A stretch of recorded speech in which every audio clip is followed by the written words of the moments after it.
오늘의 말씀은 열왕기하 7장 6절에서 7절 말씀입니다.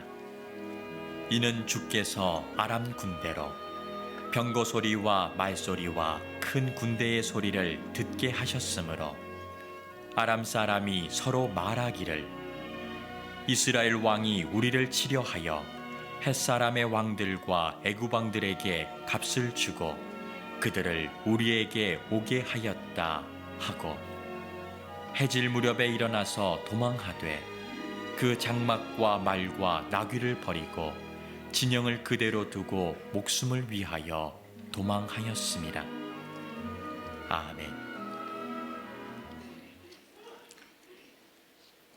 열길 물속은 알 수 있어도 사람의 마음은 알 수가 없다. 이 사람의 마음이라는 것을 알아챈다는 게 굉장히 어렵습니다. 한평생을 부부로 살고 가깝게 가족으로 살지만 도대체 저 사람 마음속에 무엇이 있는지 사람의 마음을 알고 가늠하기가 참 어렵습니다. 그런데 알 수 없는 그 사람의 마음이 드러날 때가 있습니다. 그게 언제냐면 그 사람이 인생의 가장 극한 고난을 만나고 인생이 가장 밑바닥으로 내려가면 그 사람의 본심이 드러나게 돼 있어요. 그래서 평상시에 알 수 없었던 그 사람의 진심, 그 사람의 마음이 드러나게 됩니다.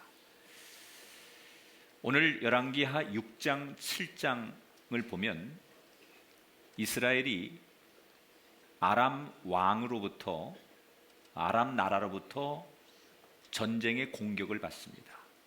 아람 왕이 베나닷이라고 하는 왕인데 이 하닷이라는 얘기는 태양이라는 뜻입니다.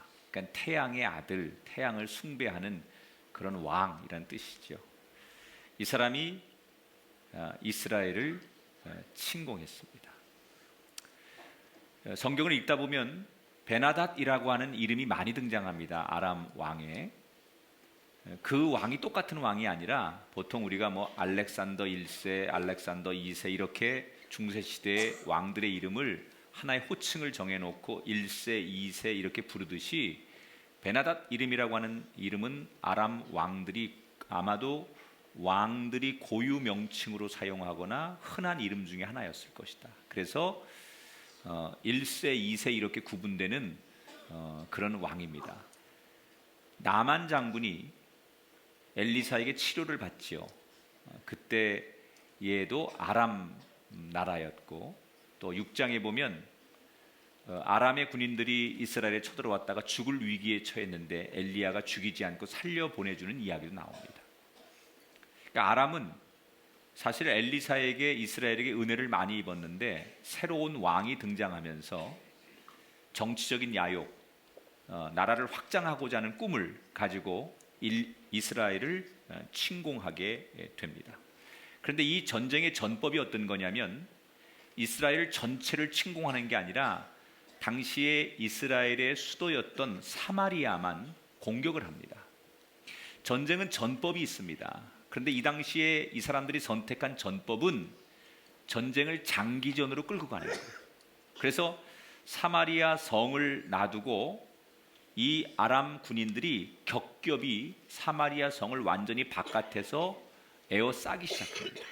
그리고 성 안에서 밖으로 나오는 것도 차단하고 바깥에서 성 안으로 들어가는 것도 다 차단을 합니다.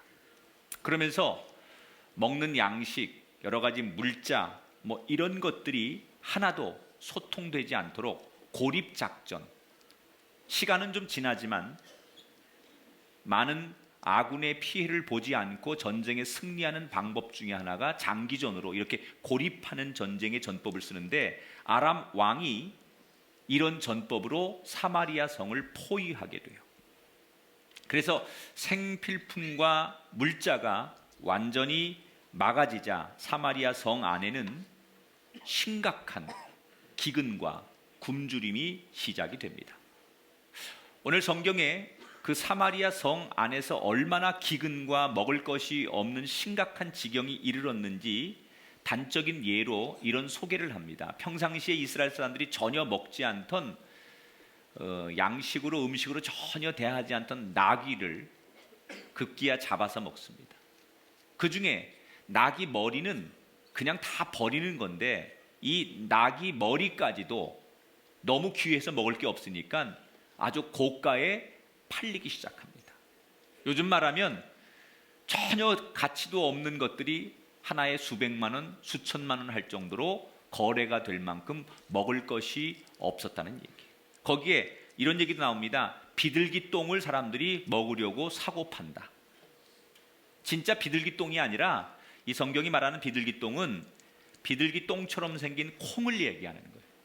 근데 평상시에는 이거를 이렇게 음식으로 사람들이 먹는 걸로 식용으로 생각하지 않을 정도로 다 버리는 것들이었는데 워낙 먹을 게 없다 보니까 이 비둘기 똥처럼 생긴 콩까지도 사람들이 급기야 찾아 먹기 시작하고 그것도 귀해지니까 아주 비싼 값에 팔리기 시작했다는 거예요. 들에 풀조가리 하나 보이지 않을 만큼 이 사마리아 성 안에는 정말 먹을 거라고는 눈을 크게 뜨고 찾아봐도 보이지 않을 만큼 먹을 것이 전혀 없는 지경으로 치닫게 됩니다. 자, 그러면서 여기저기 굶주림에 지치고 죽어가는 사람이 나오기 시작합니다. 더 두려운 것은 배고픔의 굶주림도 있지만 이 전쟁이 언제 끝날지, 지금도 이렇게 사람들이 굶어 죽어가고 길거리에 나가면 시체가 하루 사이에 수북히 쌓이는데 이 전쟁이 언제 끝날지, 저 아람의 군인들이 언제 물러갈지 기약을 하지 못한다는 것, 희망이 없다는 것. 이런 비참한 상황이 계속 진행되고 있을 때 이스라엘 왕에게 어느 날 한 여인이 울면서 상소문을 올리게 돼요. 이 여인이 왕을 찾아와서 눈물로 귀로 듣고도 믿을 수 없는 이야기를 하는데 어떤 이야기냐? 너무 배가 고프고 먹을 것이 없어서 굶어 죽는 사람들이 속출하고 그러다 보니 이 여인이 급기야는 하면 안 되는 일을 하게 돼요. 이웃집 어떤 여자하고 너무 다급하니까 먹을 게 없으니까 급기야는 자식을 내어서 자식들을 죽여서 먹자라는 제안을 하게 된다는 거예요. 그래서 자기 자식을 먼저 내놨어요. 그리고 그 자식을 정말 잡아먹었다는 거예요.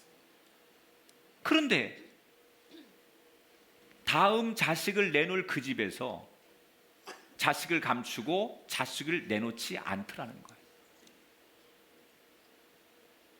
그러니까 이 여인이 왕에게 찾아와서 억울하기도 하고 어처구니 없기도 하고 어디 가서 이런 얘기를 할 수 없으니 이런 상황에 대해서 분노와 좌절의 마음으로 있었던 이야기를 다 하는 거예요.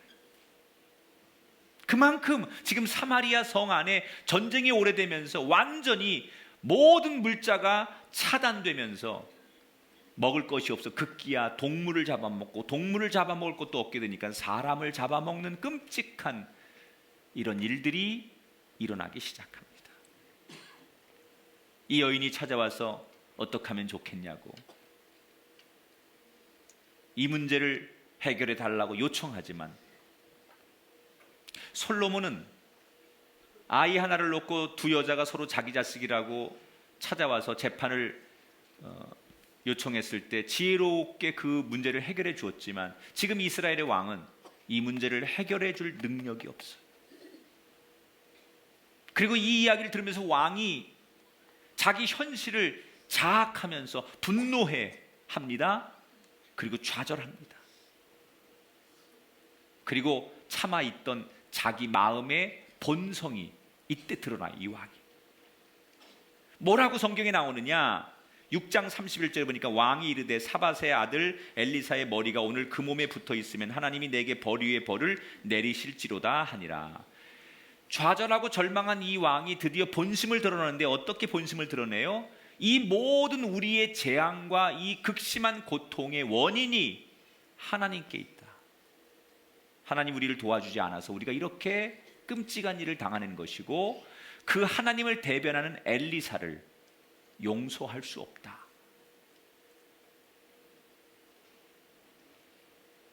자, 모든 문제의 원인을 하나님께 돌리기 시작했어요. 여러분, 이 이스라엘 왕이 분노하면서 자기 옷을 찢는다 그러는데, 그때 보면 성경에 속에 베옷을 입었다 그랬어요. 이 베옷은 종교적으로 회개할 때 회개하는 사람이 입는 옷이에요. 그러니까 왕이 베옷을 입고 있었다는 얘기는 이 아람과의 전쟁에서 하나님을 의지하는 신앙을 가지고 있었다는 얘기예요. 적어도 이 전쟁에서 하나님을 의지하고 싶은 마음이 있었어요. 그리고 하나님을 의지하고 회개하는 마음으로 하나님이 이 문제를 해결해 줄 것을 기다리고 있었다는 거예요. 그런데 아무리 기다려도, 아무리 시간이 지나도 하나님이 좀처럼 이 문제를 해결해 주지 않고 결과는 더 어려운 쪽으로 치달으니까 이 왕이 드디어 자기의 본질을 드러내는 거예요. 신앙이고 믿음이고 하나님이고 필요 없다는 거예요. 내가 하나님을 의지한 결과가 이게 뭐냐? 내가 하나님을 의지해서 기도하고 인내하고 하나님만 바라보고 하나님이 원하신 대로 살았는데 결과는 이렇게 비참하고 더 오히려 어려워지고 힘들게 되었으니, 이런 하나님이라면 더 이상 믿지 않겠다. 이런 신앙이라면 더 이상 갖지 않겠다. 이런 믿음이라면 나는 더 이상 가질 이유가 없다. 믿음을 내팽개치고 하나님을 부인하기 시작했어요.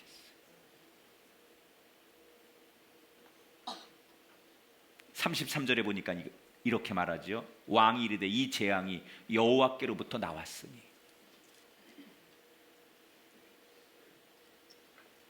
자, 여러분, 이게 신앙입니까?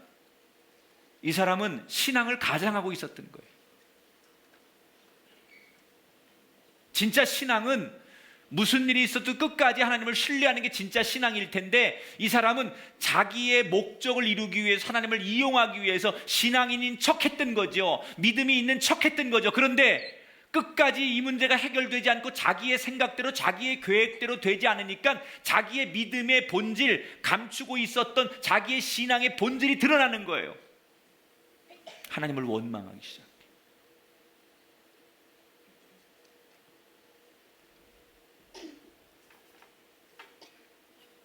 오늘 우리의 믿음이 어쩌면 남들 볼 때는 저분 참 신앙 좋아, 믿음이 좋아, 이렇게 보이는데, 우리가 생각하고 계획한 대로 우리 일이 진행되지 않고 우리가 기다렸는데도, 좀처럼 우리가 하나님 앞에 기도했는데도 그 문제가 해결되지 않았을 때, 정말 그때도 여전히 내 마음이 하나님을 신뢰하고 하나님을 의지한다면 그건 진짜 믿음입니다. 그런데 내 생각대로, 내가 의지한 대로, 내가 바라는 대로 이 상황이 해결되지 않거나 좋은 쪽으로 반영되지 않을 때 우리가 분노해서 하나님을 향하여 이게 뭐냐, 기도해도 소용없구나, 믿음을 가져도 소용이 없구나, 하나님을 의지해도 소용이 없구나, 그래서 어느 순간 나는 더 이상 교회 안 나가, 나 더 이상 하나님 믿지 않을 거야, 나 더 이상 기도하지 않을 거야 라고 선언한다면 그 믿음은 어떤 믿음입니까?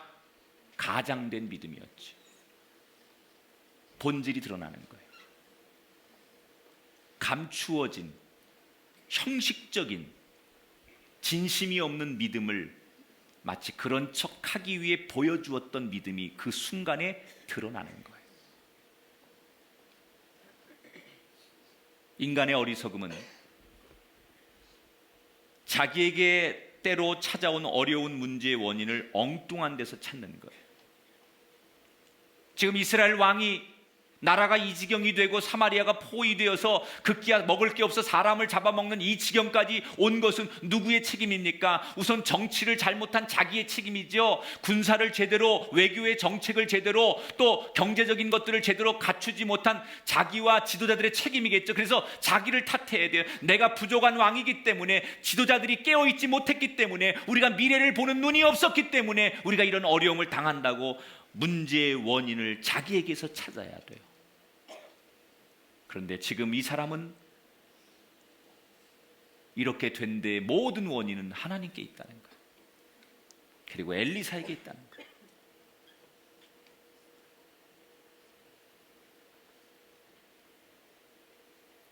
그래서 그 엘리사를 용서할 수 없다는 거예요. 여러분, 이 한 가지의 사건 때문에 그가 인생의 밑바닥으로 내려가는 이 상황 때문에 이 왕이 자신의 지성과 신앙을 완전히 적나라하게 드러냈어요. 모두가 다 그런 건 아니에요. 인생의 바닥에 떨어졌을 때 오히려 진짜 자신의 믿음을 드러내는 사람도 있어요. 여러분, 다윗이 지은 시 가운데 가장 감동적인 시 중에 하나가 시편 34편 1절부터 19절의 말씀이에요. 요약하면 이런 얘기예요. 내가 여호와를 항상 송축하며 내 입술로 항상 주를 찬양하리이다. 젊은 사자는 궁핍하여 줄일지라도 여호와를 찾는 자는 모든 좋은 것에 부족함이 없으리로다. 의인은 고난이 많으나 여호와께서 그의 모든 고난에서 건지시는도다. 여러분, 이 아름다운 시를 다윗이 언제 졌는 줄 알아요? 사울왕에게 살인의 위협을 느끼면서 도저히 살 수 없으니까 외국으로 망명을 갑니다. 그런데 외국으로 망명을 가서 아비멜렉 앞에서 자기를 받아달라고 했는데 거기서도 자기를 죽이려고 하니까 할 수 없이 다윗이 살려고 미친 사람 흉내를 내죠. 머리를 풀어헤치고 침을 흘리고 그리고 헛소리를 해가면서 미친 사람인 척하면서 행동을 해서 간신히 자기 생명을 지키는 그런 사건이 있었어. 그래서 자기가 이스라엘의 장군이었는데, 골리앗을 이긴 장군이었고 영웅이었는데 한 목숨을 보존하기 위해서 치사하게 미친 척하면서 자기 생명을 송축해야 하는 인생의 밑바닥까지 내려간 적이 있어요. 여기서도 환영받지 못하고 저기서도 환영받지 못하는 버림받은 인생의 끝자락에 섰을 때, 그리고 나서 그가 간신히 생명을 보존하고 난 다음에 지었던 시가 시편 34편이에요. 너무나 자존심 상하고 좌절되는 순간을 만났지만 인생의 바닥에 떨어지고 나서 그가 쓴 시가 뭐예요? 나는 그래도 하나님을 찬양합니다. 난 여호와 하나님을 감사합니다. 분명히 하나님이 나를 버리지 아니하시고 이 고난 가운데 나를 지켜주실 것을 믿습니다. 따라합시다. 세상이 어두울수록 빛의 가치가 더욱더 드러납니다. 여러분, 빛의 가치가 언제 드러나요? 세상이 어두울수록 빛은 그 가치가 더욱더 드러나는 거예요.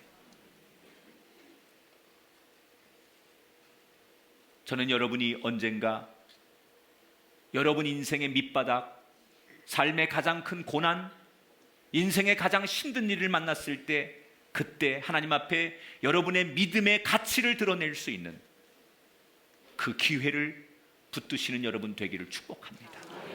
그때야말로 내가 진짜 믿음인 것을, 그때야말로 내 믿음이 살아있는 믿음이라는 것을, 그때야말로 하나님이 인정하는 믿음이라는 것을 보여줄 수 있는 가장 좋은 기회라는 거예요.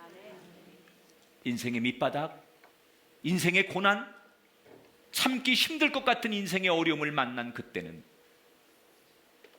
나의 믿음을 드러낼 수 있는 가장 좋은 은총의 시간이 될 수도 있다는 거예요.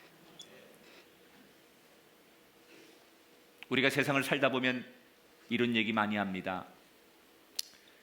그때 내가 조금만 더 인내했어야 되는데, 그때 내가 조금만 더 참았어야 되는데, 그때 내가 조금만 더 견뎠으면 좋았을 텐데. 이런 얘기를 참 우리가 많이 해요.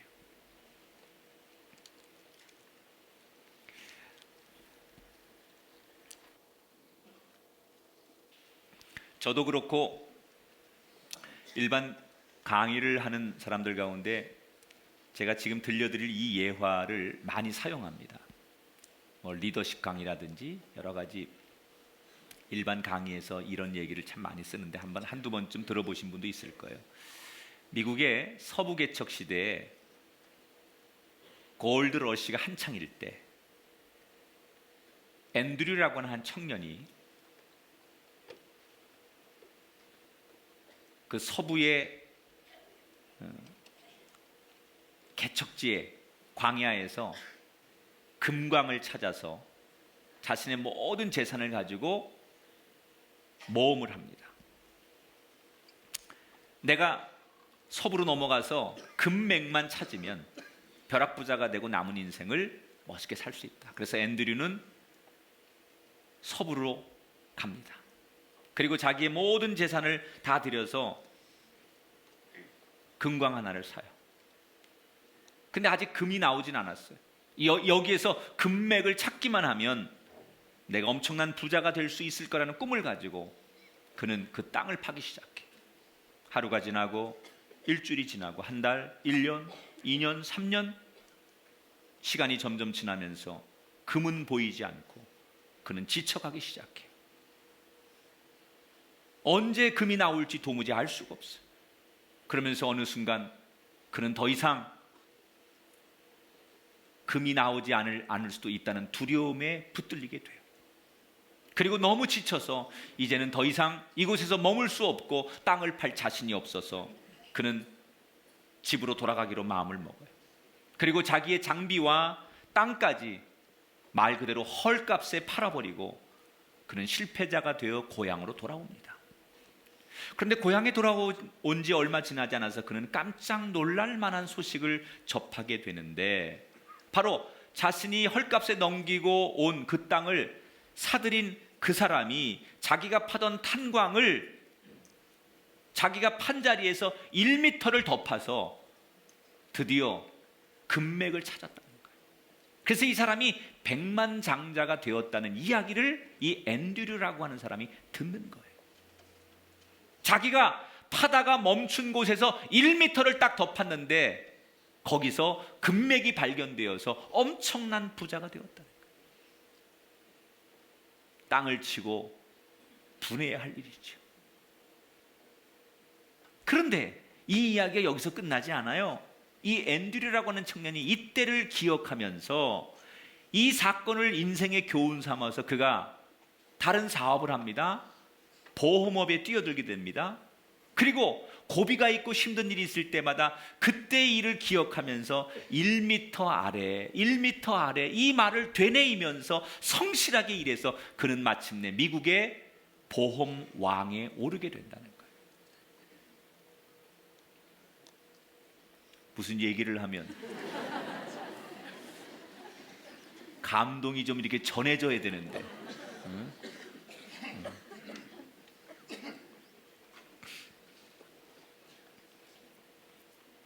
지금 이스라엘 왕에게 제일 필요한 건 뭘까요?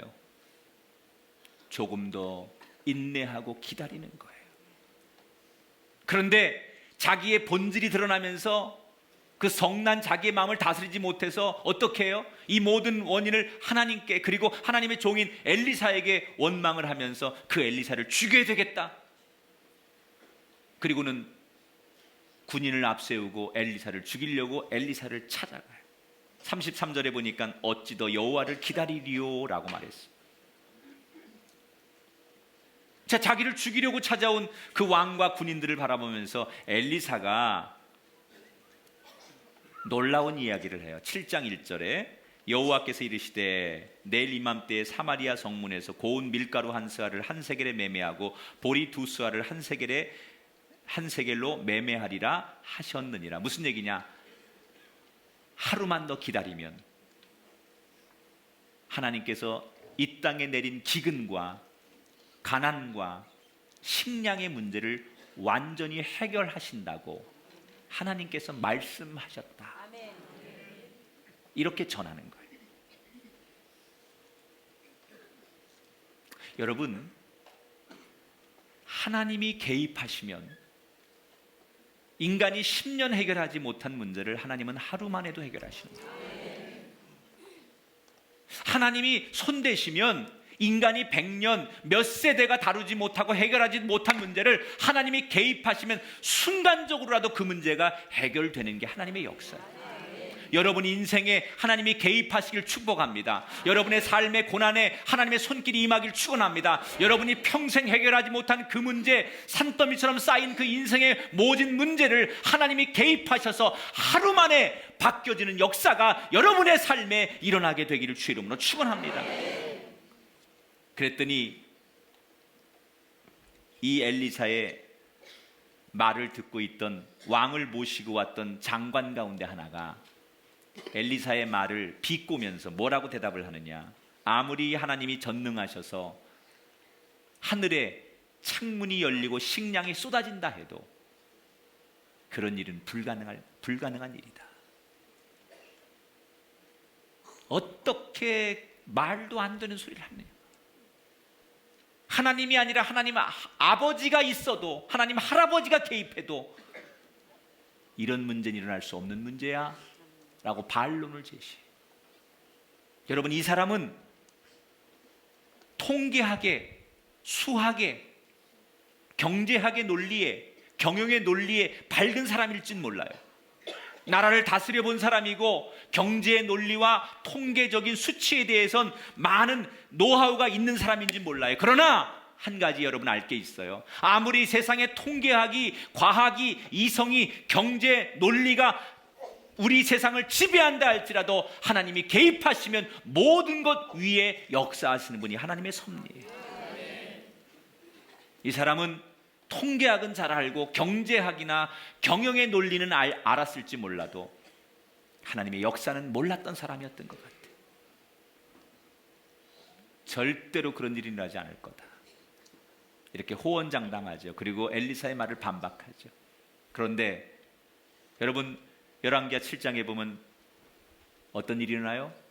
정말 엘리사가 말한 대로 하루 만에 그 사마리아 성 안에 모든 식량의 문제가 완전히 해결돼요.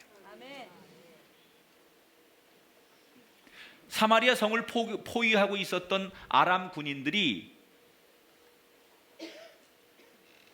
하나님이 개입하시니까 혼비백산하고 도망을 갑니다. 그리고 도망간 그 자리에 몸만 빠져나가느라고 가축들과 막대한 식량들을 두고 나가서 그것을 성 안에 있는 사람들이 알게 되고 찾으러 나가는데, 성문이 열리고 굶주렸던 이스라엘 백성들이 그 아람 진영에 먹을 걸 찾아서 수없는 군중들이 나가는데 그 앞에서 엘리사의 말에 반박하고 하늘에 창문이 열린들 그런 일이 일어나겠느냐라고 말했던 그 장관이 그 군중들이 밟혀서 죽는다는 거예요.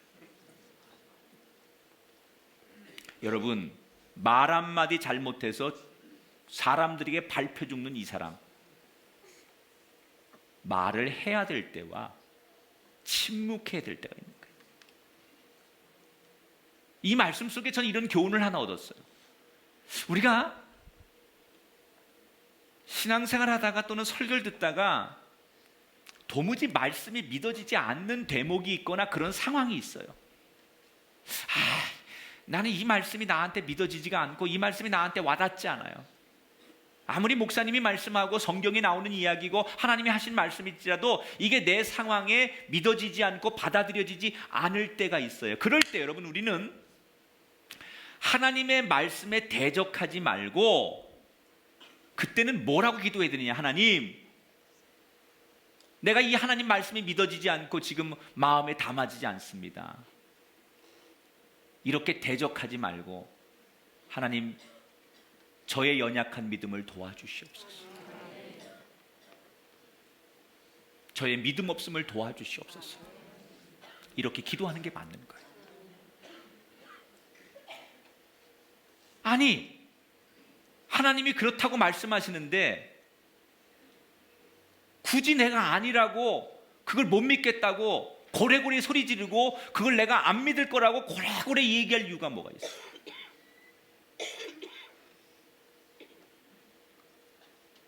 받아들이세요. 하나님이 말씀하시면, 하나님 말씀은 천지를 창조하신 말씀, 무에서 유를 만드신 하나님, 그 말씀으로 이루어졌습니다. 하나님이 말씀하면 반드시 이루어집니다. 이 이스라엘 왕이 이 장관이 단 하루만 기다렸다면, 하루만 더 인내했다면, 역사의 이 이스라엘 왕은 불신의 왕, 저주받은 왕이 아니라 하나님의 사랑과 능력을 경험한 왕으로 소개됐을 거예요. 단 하루만 인내했다면, 하루만 견뎠다면, 하루만 그가 참을 수 있었다면 그의 인생이 달라졌을 거예요. 혹시 이 자리에 삶의 고난과 인생의 바닥에서 더 이상은 견딜 수 없을 것 같아 내려놓고 싶고 포기하고 싶고 신앙이고 기도고 믿음이고 난 더 이상 모르겠다라고 자포자기하고 싶은 마음이 순간순간 오는 분이 계십니까? 그런 여러분에게 이 말씀이 꼭 들어가길 바라요. 어쩌면 여러분의 인생에 하루의 기다림만 있다면, 여러분의 인생이 달라질 수 있다면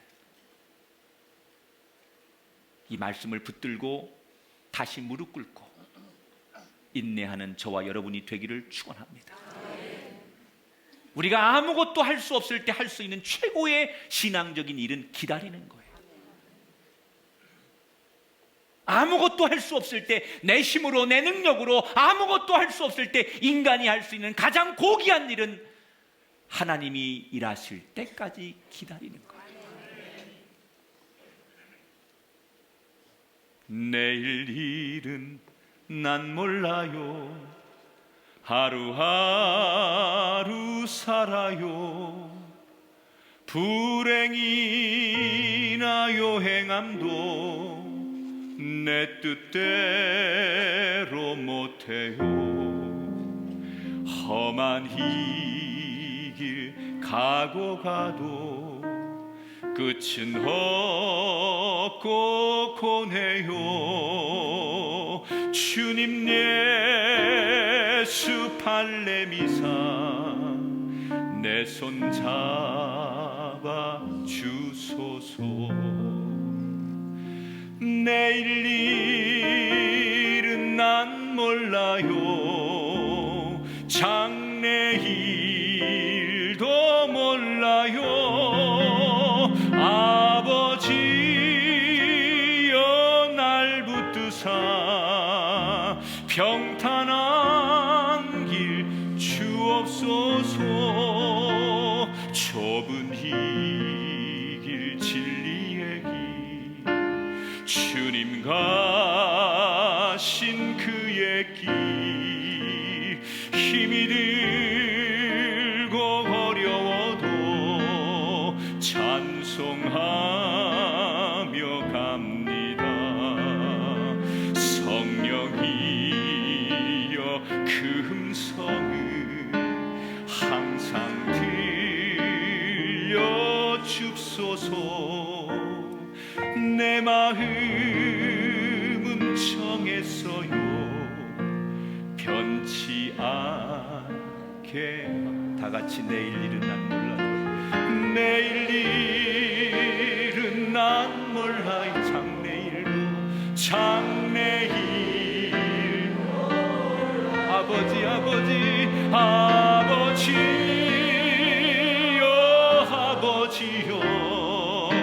주신 소명 이루소서. 만왕의 왕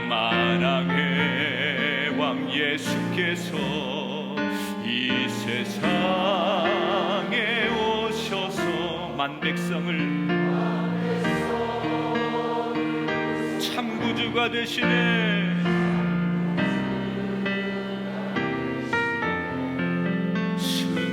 순교자의 본을 받아 나의 믿음 지키고 순교자의 신앙 따라 이 복음을 전. 내일 일은 불과 같은 성령이여 내 맘에 항상 계셔. 천국 가는 그날까지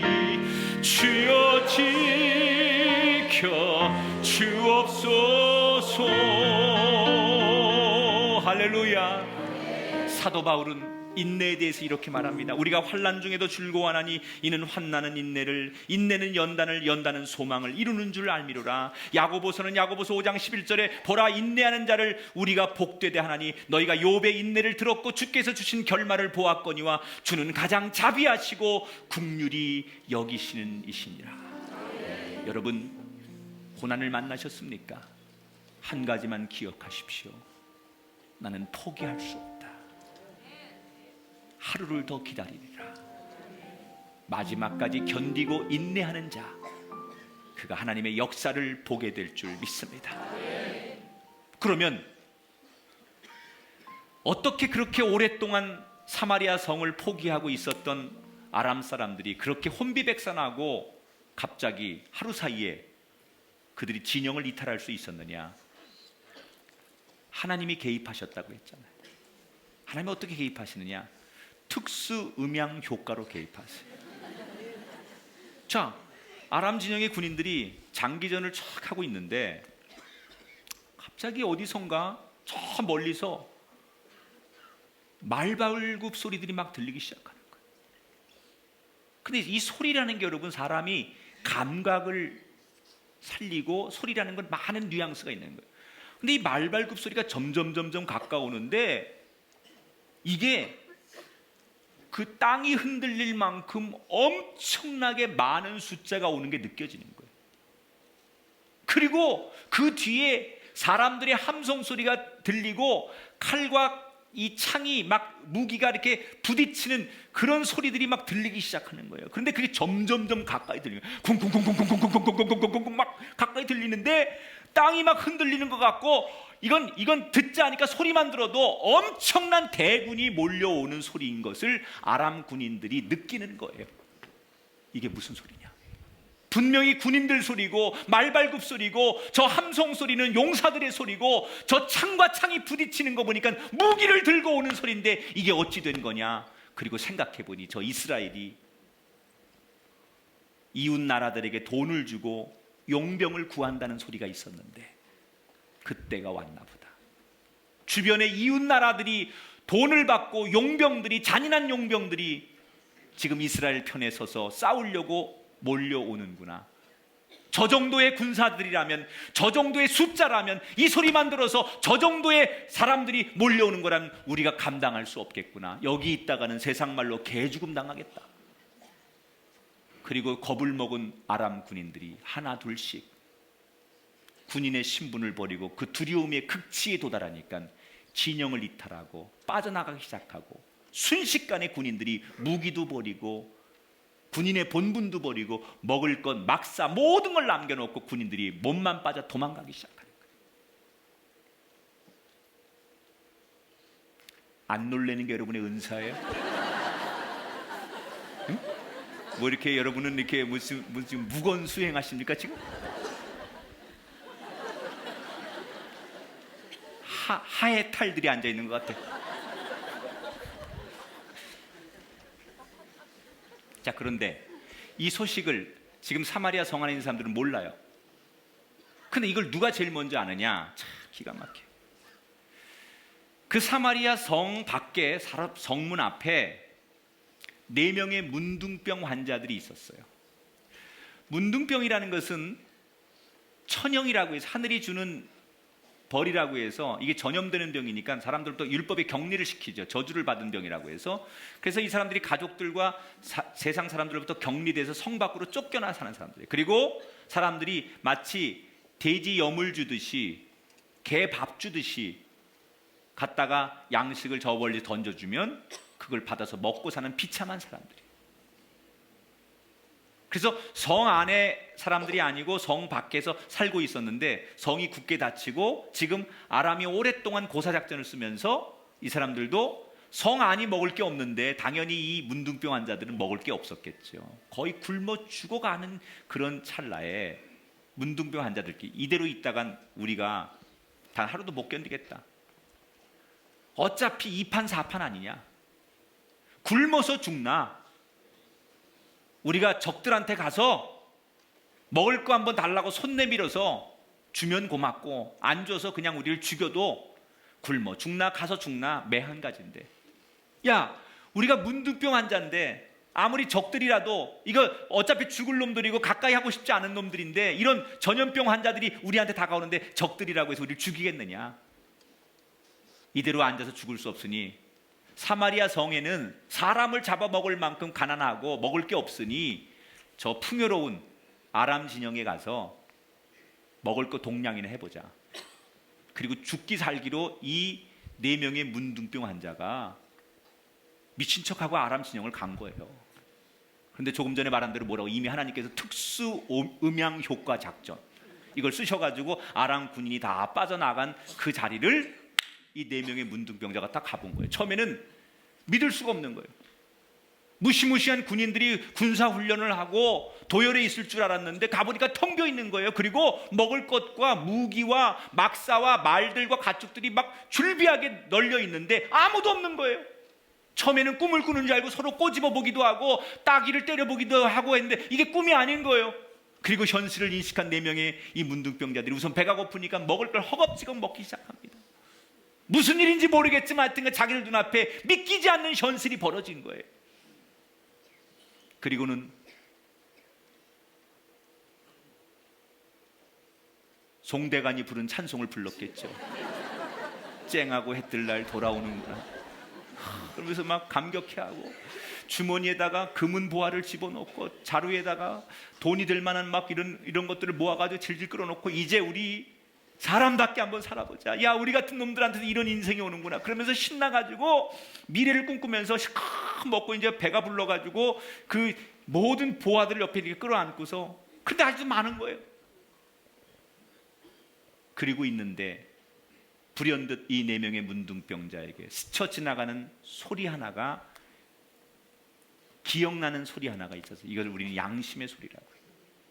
그들 양심에 어떤 소리 하나가 들려와요.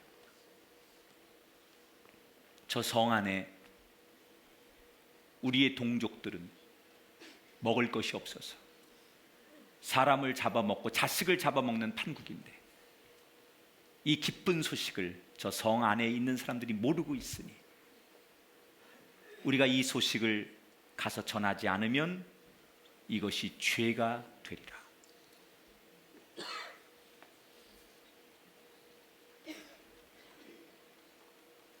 여러분,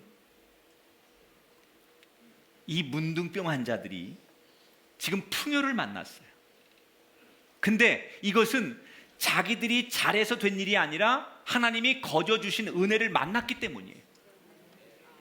우리가 이 세상에 살면서 좀 남들보다 유복하게 살고 남들보다 사업이 잘 되고 내가 남들보다 좀 좋은 환경에 있는 사람들 잘 들으십시오.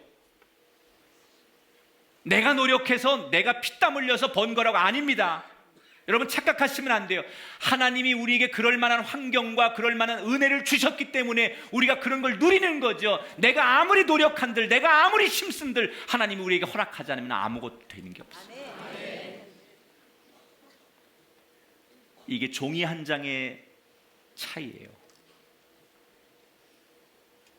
세상의 논리는 무슨 소리냐? 내가 안 먹고 잠 안 자고 노력해서 어떻게 모은 거고 어떻게 내가 거둔 성공인데 내가 노력했기 때문에 나는 이것을 누릴 권리가 있다라고 말합니다. 그래서 이건 내 거고 이건 내가 남에게 줄 수 없는 거고 나만 누려도 되는 거라고 생각합니다. 그런데 오늘 문둥병 환자들은 뭘 얘기합니까? 이 풍요로운 것을 우리가 발견했지만, 이 풍요로운 것을 내가 선택했지만, 내가 가졌지만 이 기쁨을 나누지 않으면 우리들만 잘 먹으면 이게 죄라는 거예요.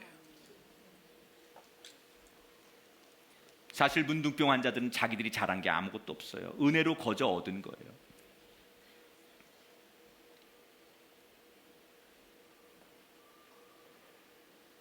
부유하면요 더 감사하셔야 돼요. 하나님, 나는 남들보다 더 부유하게 해주셔서 감사해요. 남들은 집 없이 사는데 나에겐 그래도 조그만 집이라도 주셨으니 감사해요. 이게 신앙이에요. 이게 인간을 겸손하게 만드는 거예요. 하나님 감사합니다. 내게 있는 것을 나누게 하옵소서. 이 문둥병 환자들이 그 양심의 소리를 거스를 수가 없어서 자기들이 발견한 거예요. 그동안 사마리아 성 사람들이 자기들을 어떻게 취급했어요? 돼지 취급하고 사람 취급하지 않았잖아요. 그런데도 이 기쁜 소식을 빨리 전해야겠다고 생각해서 그 밤중에 왕을 찾아가는 거예요. 그리고 적들이 다 떠나가고 그곳에 풍요가 있고 먹을 것이 있고 그곳에 살 길이 있으니 그곳을 가자라고 얘기합니다. 오늘 이 4명의 문둥병자가 외쳤던 기쁨의 소식, 이것을 오늘 우리 시대에 우리가 전해야 돼요. 굿뉴스, 복음, 하나님의 말씀. 누구든지 예수를 믿기만 하면, 그가 누구든지 간에 어떤 삶과 과거가 있든지 간에 그가 누구든지 주 예수를 믿기만 하면 그가 구원을 얻으리라. 이 기쁨의 소식을 전하는 것, 나누는 것. 이 4명의 문둥병 환자가 이 소식을 전하자 모두가 행복해졌습니다. 모두가 풍요로워졌습니다. 여러분, 내가 전하여, 내가 말하여, 내가 입을 열어, 내가 좀 무시를 당하고 사람들로부터 업신여김을 당하고 왜 그런 얘기하냐고 싫은 소리를 들어도 내가 용기를 내어 전하여 모두가 행복해지고 모두가 풍요로워질 수 있다면 우리는 기꺼이 복음을 전하는 사람이 돼요. 마지막 교훈이에요. 하나님이 세상적으로 배타당하고 경제적으로 공동체적으로 이방인에 해당하는 사람들을 이 중요한 순간에 사용하셨다는 거예요. 하나님은 우리의 모습, 우리의 신분, 우리의 지위, 우리의 지식을 보시지 않아요. 누구든지 그가 뭐든지 하나님 손에 붙들리면 그게 쓰임받는 거예요. 가난해도 좋아요. 못 배웠어도 좋아요. 하나님 손에 붙들리면 그게 쓰임받는 거죠. 잘난 사람, 똑똑한 사람, 훌륭한 사람, 우리가 부러워하는 사람을 쓰시는 게 아니에요.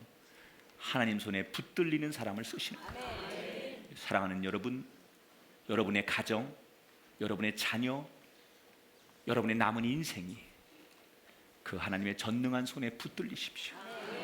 쓰임 받으십시오. 그래서 나 같은 사람,